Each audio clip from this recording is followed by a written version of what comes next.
Diamond Ring. The town of Black Hollow whispered about the woman long before she died.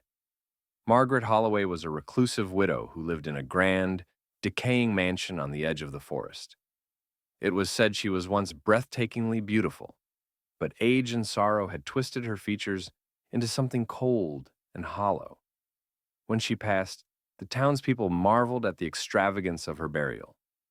The Holloway family fortune had dwindled, but somehow, Margaret had been laid to rest in an ornate black casket, wearing a dress of dark velvet and a diamond ring so large it shimmered even in the candlelight of her funeral. Three young men, desperate for wealth, watched from the shadows. Damien, Kyle, and Ethan had spent their lives on the outskirts of Black Hollow, scraping by, always yearning for more. The sight of that ring ignited a fire in them, an easy fortune, buried beneath the earth. "We dig her up," Damien whispered that night, his voice thick with greed. "No one will ever know." Under the cover of darkness, they crept into Black Hollow Cemetery, their shovels slicing through the damp earth. The air was thick with decay and the scent of wilted flowers.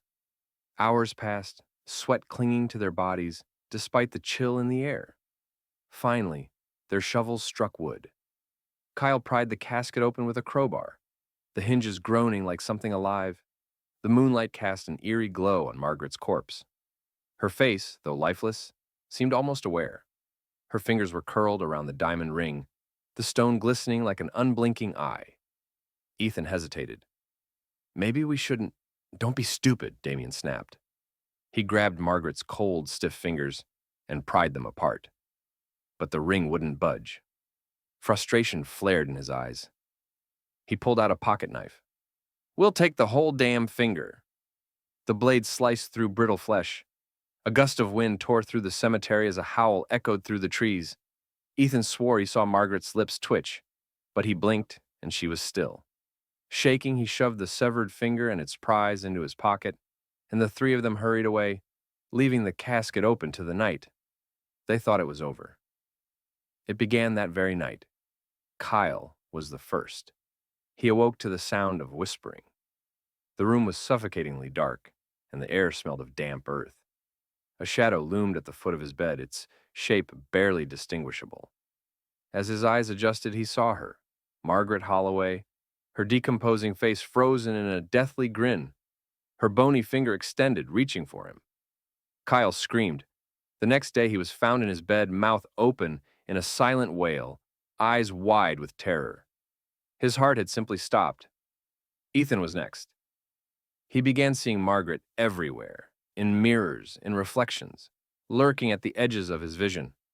The smell of rotting flesh filled his nostrils no matter where he went. Desperate, he tried to rid himself of the ring, but it refused to come off. It had tightened around his finger, sinking into his flesh. His skin turned gray, rotting as if he had been buried alive. By the end of the week, Ethan was found in an alley, his body withered, his finger blackened to the bone, the diamond ring still clinging to it. Damien, the ringleader, laughed it off. "Coincidence," he muttered, "just their minds playing tricks on them." But in the dead of night, he felt something ice-cold touch his throat. He woke up gasping, his room filled with the stench of death. The walls pulsed as if breathing, and from the darkness, a raspy whisper slithered into his ears. "Give it back." Damien's breath hitched. His fingers clawed at his throat as unseen hands choked the life from him. His body convulsed, his vision blurred.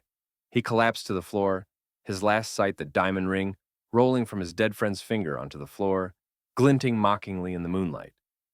When authorities found his body, his face was twisted in an expression of pure horror. The ring had disappeared. The town of Black Hollow remains quiet about the incident. Margaret Holloway's grave has never been disturbed again. But sometimes, on a cold, misty night, a lone shadow wanders the cemetery, whispering in the wind, "Give it back." Hope you enjoyed this video. Don't forget to like and subscribe